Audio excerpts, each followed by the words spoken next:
അസ്സലാമു അലൈക്കും വറഹ്മത്തുള്ളാഹി വബറകാതുഹു. ഞങ്ങളുടെ ഹണി ബി എന്ന ചാനലിലേക്ക് എല്ലാ കൂട്ടുകാർക്കും സ്വാഗതം. ബിസ്മില്ലാഹിർ റഹ്മാനിർ റഹീം. അൽഹംദുലില്ലാഹി റബ്ബിൽ ആലമീൻ. വസ്സലാത്തു വസ്സലാമു അലാ സയ്യിദിൽ മുർസലീൻ വഅലാ ആലിഹി വസഹ്ബിഹി അജ്മഈൻ. അമ്മാ ബഅദ്. റംസാൻ വ്രതം ഇസ്ലാമിൻ്റെ പഞ്ചസ്തംഭങ്ങളിൽ നാലാമത്തേതാണ് റമദാൻ വ്രതം അനുഷ്ഠിക്കൽ. വ്രതാനുഷ്ഠാനത്തിൻ്റെ പുണ്യവും പ്രാധാന്യവും ഉദ്ഘോഷിക്കുന്ന സൂക്തങ്ങളും മഹത് വചനങ്ങളും വിശുദ്ധ ഖുർആനിലും തിരുസുന്നത്തിലുടനീളം എമ്പാടുമുണ്ട്. ഇഹപരമോക്ഷത്തിൻ്റെ മാധ്യമമായിട്ടാണ് ഖുർആൻ ഒരിടത്ത് നോമ്പിനെ വിശേഷിപ്പിച്ചത്. നോമ്പുകാരനെ കാത്തിരിക്കുന്ന അനുഗ്രഹ പൊലിമകളും ഇതിൽ വീഴ്ച വരുത്തുന്നവനെ പിടികൂടാനിരിക്കുന്ന അതിഭയാനകതകളുമെല്ലാം വിശുദ്ധ നബി വചനങ്ങളിൽ സുലഭമാണ്. പക്ഷേ ഉത്കൃഷ്ടമായ ഈ കർമ്മം നിർവഹിക്കുന്നതിൽ പരിമിതമായ ജ്ഞാനം മാത്രമേ ഇന്ന് പലർക്കുമുള്ളൂ. അറിവില്ലായ്മ പല അമലുകളെയും അസ്വീകാര്യവും അസാധുവുമാക്കും. നാം ദാഹവും വിശപ്പും സഹിച്ചു അനുഷ്ഠിക്കുന്ന നോമ്പ് അള്ളാഹുവിൻ്റെ അടുക്കൽ അസ്വീകാര്യമായാൽ എത്രമാത്രം നഷ്ടകരവും ദുഃഖപൂർണവുമാണത്. അതിനാൽ മനസ്സിലാക്കിയിരിക്കേണ്ട ഷാഫിഈ മദ്ഹബിലെ ചില മസ്അലകൾ ചോദ്യോത്തര രൂപത്തിൽ ശ്രദ്ധയിൽപ്പെടുത്തട്ടെ. റംസാൻ വ്രതം ആർക്കൊക്കെയാണ് നിർബന്ധമാവുക? പ്രായപൂർത്തിയും വിശേഷബുദ്ധിയും ഹൈല് നിഫാസിനെ തൊട്ട് ശുദ്ധിയും നോമ്പ് പിടിക്കാൻ ശാരീരിക കഴിവുമുള്ള ദീർഘയാത്രയിലല്ലാത്ത എല്ലാ മുസ്ലിമിനും റംസാനിൽ നോമ്പ് പിടിക്കൽ നിർബന്ധമാണ്. തൗഫ. ഇത് നിഷേധിച്ചാൽ മതത്തിൽ നിന്ന് തന്നെ പുറത്തു പോകുന്നതാണ്. കുട്ടികൾ, ഭ്രാന്തന്മാർ, ദീർഘയാത്രക്കാർ, ഹൈല്, നിഫാസ് എന്നീ അശുദ്ധിയുള്ളവർ, നോമ്പെടുക്കാൻ സാധിക്കാത്ത രോഗികൾ, വാർദ്ധക്യമെത്തിയവർ എന്നിവർക്കൊന്നും റമദാനിൽ നോമ്പ് പിടിക്കൽ നിർബന്ധമില്ല. ഗർഭിണിയോ മുളയൂട്ടുന്നവളോ നോമ്പെടുക്കുന്നതു കാരണം അവൾക്കോ കുഞ്ഞിനോ നാശം ഭയപ്പെട്ടാൽ അവർക്കും റംസാനിൽ നോമ്പനുഷ്ഠിക്കൽ നിർബന്ധമില്ല. ഇവരുടെയെല്ലാം നിയമങ്ങൾ വിശദമായി വഴിയേ വരും.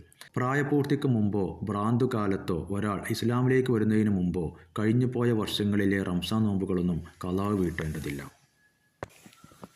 കുട്ടികൾക്ക് നോമ്പ് പിടിക്കാമോ? പിടിക്കാം. പ്രായപൂർത്തിക്ക് മുമ്പ് നോമ്പ് നിർബന്ധമില്ലെന്ന് മനസ്സിലാക്കിയല്ലോ. എങ്കിലും വകതിരിവെത്തിയ കുട്ടികൾ നോമ്പ് പിടിച്ചാൽ സ്വഹീഹാകുന്നതും പ്രതിഫലം ലഭിക്കുന്നതുമാണ്. മാത്രവുമല്ല, നിസ്കാരം കൊണ്ട് കൽപ്പിക്കേണ്ടതുപോലെ തന്നെ വകതിരിവും നോമ്പ് പിടിക്കാനുള്ള ശാരീരിക കഴിവുമുള്ള 7 വയസ്സായ കുട്ടികളോട് നോമ്പ് പിടിക്കാൻ കൽപ്പിക്കൽ രക്ഷിതാക്കളുടെ മേൽ നിർബന്ധമാണ്. കുട്ടിക്ക് 10 വയസ്സായാൽ ആരോഗ്യമുള്ള കുട്ടികളെ നോമ്പനുഷ്ഠിക്കാൻ നിർബന്ധിക്കേണ്ടതും ഒഴിവാക്കിയാൽ അതിൻ്റെ പേരിൽ അടിക്കേണ്ടതുമാണ്. തൗഫ.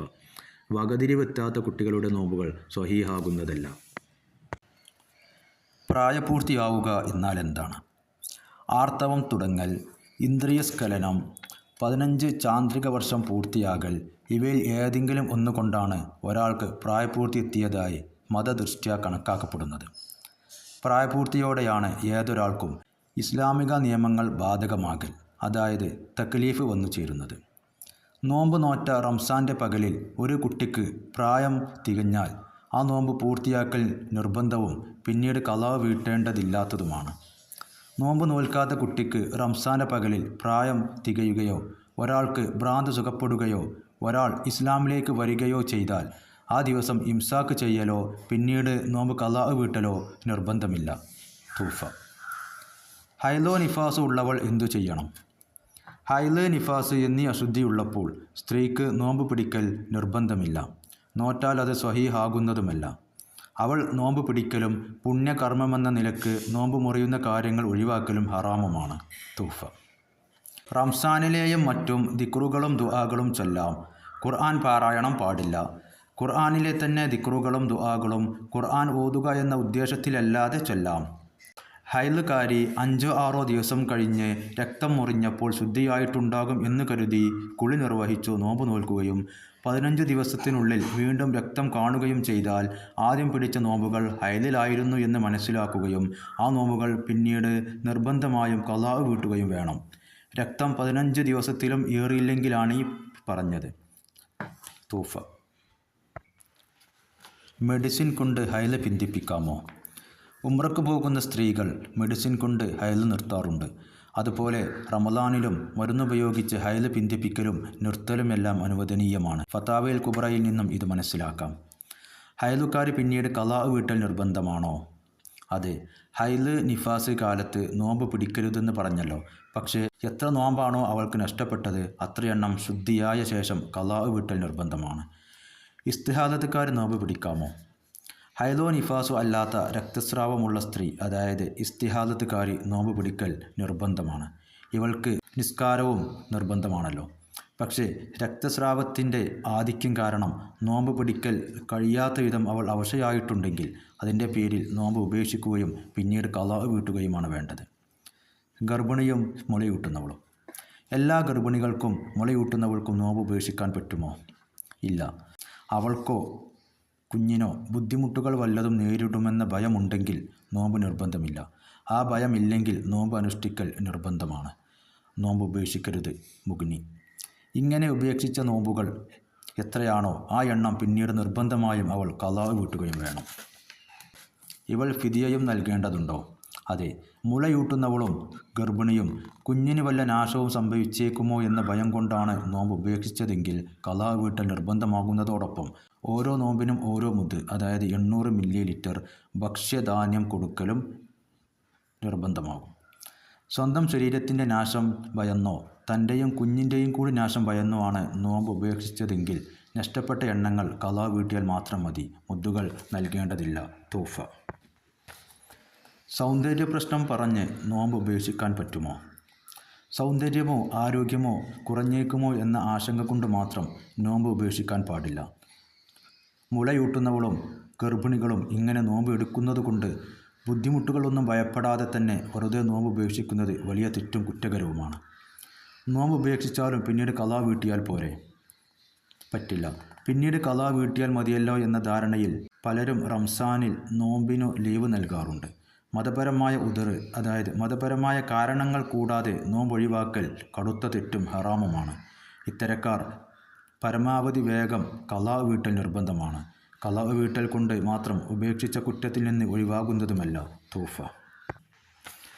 ഇനി പറയുന്നത് രോഗികളുടെ നോമ്പിനെ കുറിച്ചാണ്. എല്ലാ രോഗികൾക്കും നോമ്പ് ഉപേക്ഷിക്കാമോ? പറ്റില്ല. ചെറിയ രോഗങ്ങൾക്കൊന്നും നോമ്പ് ഉപേക്ഷിക്കാൻ പാടില്ല. നോമ്പ് പിടിക്കാൻ സാധിക്കാത്ത വിധമുള്ള രോഗികൾക്ക് മാത്രമേ റംസാൻ നോമ്പ് ഒഴിവാക്കാൻ പറ്റൂ. തൂഫ. സാധാരണ സുഖപ്പെടാറുള്ള രോഗമാണെങ്കിലോ ഏത് രോഗമാണെങ്കിലും നോമ്പ് പിടിച്ചാൽ വല്ല വിഷമവുമുണ്ടെങ്കിൽ രോഗിക്കു റംസാനിൽ നോമ്പ് നിർബന്ധമില്ല. നോമ്പ് ഒഴിവാക്കാം. സുഖപ്പെടുമെന്ന പ്രതീക്ഷയുള്ള രോഗമാണെങ്കിൽ നോമ്പ് ഉപേക്ഷിക്കുകയും സുഖപ്പെട്ട ശേഷം നഷ്ടപ്പെട്ട എണ്ണങ്ങൾ നിർബന്ധമായും ഖളാ വീട്ടുകയുമാണ് ചെയ്യേണ്ടത്. ഇവർക്ക് ഫിദിയ നിർബന്ധമാകുന്നതല്ല. സുഖപ്രതീക്ഷയുള്ള രോഗികൾ നോമ്പിന് പകരമായി ഫിദിയ, അതായത് മുദ്ദുകൾ നൽകിയതുകൊണ്ട് നോമ്പിൻ്റെ നിർബന്ധ ബാധ്യതയിൽ നിന്ന് ഒഴിവാകുന്നതുമല്ല. സുഖപ്രതീക്ഷയില്ലാത്ത രോഗികളോ? ഭേദമാകുമെന്ന് പ്രതീക്ഷയില്ലാത്ത രോഗമാണെങ്കിൽ ഓരോ നോമ്പിന് പകരവും ഓരോ മുദ്, അതായത് 800 മില്ലി ഭക്ഷ്യധാന്യം കൊടുക്കുകയാണ് വേണ്ടത്. അവർക്ക് നോമ്പ് നിർബന്ധമില്ല. കഷ്ടപ്പെട്ട് നോറ്റാൽ അത് സ്വഹീഹാകുന്നതും മുദ് വേണ്ടാത്തതുമാണ്. പ്രതീക്ഷക്കെതിരായി ഭാഗ്യവശാൽ ഇവർക്ക് സുഖമായാൽ പോലും നോമ്പ് ഖളാ വീട്ടൽ നിർബന്ധമാകുന്നതല്ല. ഇവർ നൽകേണ്ട മുദ്ദുകൾ എത്ര വർഷം പിന്തിപ്പിച്ചാലും നഷ്ടപ്പെട്ട നോമ്പിൻ്റെ അത്ര എണ്ണം മുദ്ദുകൾ കൊടുത്താൽ മതി. മുദ്ദുകൾ കൊടുക്കാൻ പിന്തിച്ച വർഷങ്ങൾക്കനുസരിച്ച് മുദ്ദുകളുടെ എണ്ണം കൂടുന്നതല്ല. വാർദ്ധക്യം മൂലം ആരോഗ്യം നഷ്ടപ്പെട്ടതിനാൽ നോമ്പ് പിടിക്കാൻ സാധിക്കാത്തവർക്കും റംസാനിൽ നോമ്പ് നിർബന്ധമില്ല. അവർ ഓരോ നോമ്പിന് പകരവും ഫിദിയ കൊടുക്കലാണ് നിർബന്ധം. ഈ മുദ്ദുകൾ എത്ര വർഷം പിന്തിച്ചാലും മുദ്ദുകളുടെ എണ്ണം കൂടുന്നതല്ല. തൂഫ. ഇവർ പ്രയാസം സഹിച്ച് നോമ്പ് പിടിച്ചാലോ? മാറാരോഗികളും വാർദ്ധക്യമുള്ളവരും ക്ലേശം സഹിച്ച് നോമ്പ് പിടിച്ചാൽ അത് ശരിയാകുന്നതും പിന്നീട് ഫിദിയ നിർബന്ധമില്ലാത്തതുമാണ്. പകരം നോമ്പെടുക്കൽ. രോഗി, വാർദ്ധക്യമുള്ള ആൾ, ഗർഭിണി ഇവർക്കോ മറ്റോ ജീവിച്ചിരിപ്പുള്ള ആർക്കു വേണ്ടിയും പകരമായി മറ്റൊരാൾ നോമ്പ് നോൽക്കൽ ഹറാമും അസാധുവുമാണ്. തൂഫ. നിഹായ. ഭ്രാന്തുള്ളവർക്ക് നോമ്പ് പിടിക്കലോ പകരം മുദ്ദ് കൊടുക്കലോ സുഖപ്പെട്ട ശേഷം ഖളാ വീട്ടലോ ഒന്നും നിർബന്ധമില്ല. വാർദ്ധക്യ സഹജമായ മാനസികാരോഗ്യം നഷ്ടപ്പെടുന്ന രോഗം, അതായത് ചെന്നി ബാധിച്ചവരുടെയും വിധി ഇതുതന്നെയാണ്. അതും ഒരു തരം മാനസിക രോഗം തന്നെയാണല്ലോ. നോമ്പ് ഹറാമാകുന്ന ചില ഘട്ടങ്ങൾ: 1. ഹൈലുള്ളപ്പോൾ. 2. നിഫാസ് ഉള്ളപ്പോൾ. 3. കഠിനമായ പ്രയാസമുള്ള രോഗമുള്ളപ്പോൾ. 4. കഠിനമായ പ്രയാസമുള്ള യാത്രയിലാകുമ്പോൾ. 5. ശക്തമായ വിശപ്പോ ദാഹമോ ഉണ്ടാകുമ്പോൾ. 6. മുഹ്തറം, അതായത് പവിത്രമായ ജീവിയെ രക്ഷിക്കാൻ നോമ്പ് മുറിക്കേണ്ടി വരുമ്പോൾ. 7. നോമ്പ് കാരണം സ്വശരീരത്തിന് നാശം ഭയക്കുമ്പോൾ. 8. നോമ്പ് കാരണം ഗർഭസ്ഥ ശിശുവിനോ മുലപ്പാൽ കുടിക്കുന്ന കുഞ്ഞിനോ ഉമ്മ നാശം ഭയക്കുമ്പോൾ. ഈ 8 ഘട്ടങ്ങളിൽ നോമ്പ് നോൽക്കൽ ഹറാമാണ്. അടുത്തത് ഫിദിയ. എന്താണ് ഫിദിയ എന്നാൽ? ഒരു മുദ്ദ്, അതായത് 800 മില്ലി ഭക്ഷ്യധാന്യം. നമ്മുടെ നാട്ടിലൊക്കെ ഉപയോഗിക്കുന്നത് അരിയാണല്ലോ. ഇത് സാധുക്കളായ മുസ്ലിങ്ങൾക്ക് നൽകുക എന്നതാണ് ഫിദിയ കൊണ്ടുള്ള വിവക്ഷ. ഇത് എപ്പോഴാണ് നൽകേണ്ടത്? വാർദ്ധക്യമോ മാറാവ്യാധിയോ മൂലം നോമ്പിന് പകരം മുദ്ദ് നൽകുന്നവൻ മുദ്ദുകൾ കാലേ കൂട്ടി കൊടുത്താൽ മതിയാകുന്നതല്ല. ഓരോ ദിവസത്തെ തൊട്ടും ആ ദിവസം ആരംഭിച്ച ശേഷമേ കൊടുക്കാൻ പറ്റൂ. ഓരോ പകലിൻ്റെയും തൊട്ടു മുമ്പുള്ള സൂര്യാസ്തമയം മുതൽ നൽകാമെന്നു സാരം. ഒരു റംസാനിൽ നഷ്ടപ്പെട്ട നോമ്പിനെ അകാരണമായി അടുത്ത റംസാൻ വരെ ഖളാ വീട്ടാതെ പിന്തിപ്പിക്കൽ ഹറാമാണെങ്കിലും അങ്ങനെ പിന്തിപ്പിച്ചാൽ നിർബന്ധമാകുന്ന മുദ്ദ് കാലേ കൂട്ടി കൊടുക്കാവുന്നതാണ്. ഫിദിയ ആർക്കൊക്കെ നൽകാം? ഫക്കീറുമാരോ മിസ്കിന്മാരോ ആയ മുസ്ലിങ്ങൾക്ക് മാത്രമേ ഫിദിയ നൽകാവൂ. സകാത്തിൻ്റെ അവകാശികളായ മറ്റു 6 വിഭാഗങ്ങൾക്കൊന്നും ഈ ഫിദിയ നൽകിയാൽ ഫിദിയ വീടുന്നതല്ല. ഫിദിയ എത്ര പേർക്ക് കൊടുക്കണം? ഒന്നിലേറെ മുദ്ദുകൾ നൽകാനുള്ളവൻ എല്ലാം കൂടി ഒരാൾക്ക് കൊടുത്താലും മതിയാകും. കൂടുതൽ ആളുകൾക്ക് കൊടുക്കലാണ് ഉത്തമം. ഒരു മുദ്ദ് നൽകുന്നവൻ അത് ഒന്നിലേറെ പേർക്ക് നൽകിയാൽ സാധുവാകുന്നതല്ല. അതിനാൽ 5 മുദ്ദുകൾ നൽകാനുള്ളയാൾ 2.5 മുദ്ദുകൾ വീതം 2 ആൾക്ക് നൽകിയാൽ അര മുദ്ദ് ഒരാൾക്കും അര മുദ്ദ് ഒരാൾക്കും വരുന്നതിനാൽ ഒരു മുദ്ദ് അസാധുവാണ്. 4 മുദ്ദ് നൽകിയതേ സ്വഹീഹ് ആയിട്ടുള്ളൂ. ഒരു മുദ്ദ് വീണ്ടും ഒരാൾക്ക് നൽകേണ്ടതാണ്. തുഹ്ഫ. മുദ്ദുകൾ നാടുമാറി കൊടുക്കാമോ? അതെ, കൊടുക്കാം. ഈ മുദ്ദുകൾ നാട്ടിൽ തന്നെ കൊടുക്കണമെന്നില്ല. മുദ്ദുകളും കഫാറത്തുകളുമെല്ലാം അന്യനാട്ടിൽ കൊടുത്താലും വീടുന്നതാണ്. ഏതു യാത്രയിലും നോമ്പിന് വിട്ടുവീഴ്ചയുണ്ടോ? ഇല്ല. ചില നിബന്ധനകളോട് കൂടിയുള്ള യാത്രകളിൽ മാത്രമേ വിട്ടുവീഴ്ചയുള്ളൂ. ചുരുങ്ങിയത് 132 കിലോമീറ്റർ എങ്കിലും യാത്രക്ക് ദൂരമുണ്ടാകണം. ദൂരം അങ്ങോട്ട് മാത്രം 132 കിലോമീറ്റർ ഉണ്ടാകണം. അങ്ങോട്ടും ഇങ്ങോട്ടും കൂടി ഈ ദൂരം ഉണ്ടായാൽ മതിയാകില്ല. യാത്ര നിർദ്ദിഷ്ട ലക്ഷ്യസ്ഥാനമുള്ളതും അനുവദനീയമായതുമാവണം. ഈ യാത്രയിൽ മാത്രമേ നോമ്പ് ഒഴിവാക്കാൻ അനുവാദമുള്ളൂ.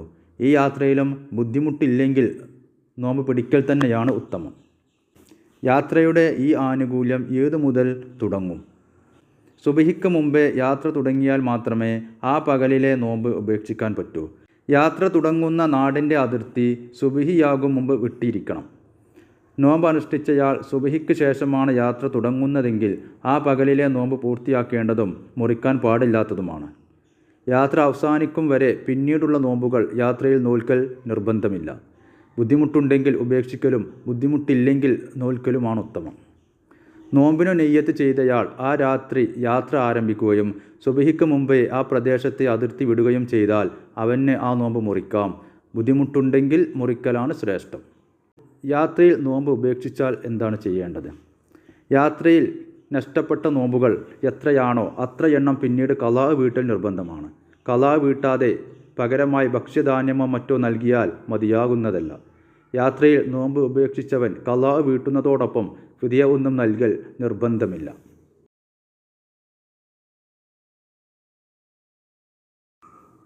നിങ്ങൾ ആദ്യമായാണ് ഈ ചാനൽ കാണുന്നതെങ്കിൽ സബ്സ്ക്രൈബ് ചെയ്യുക.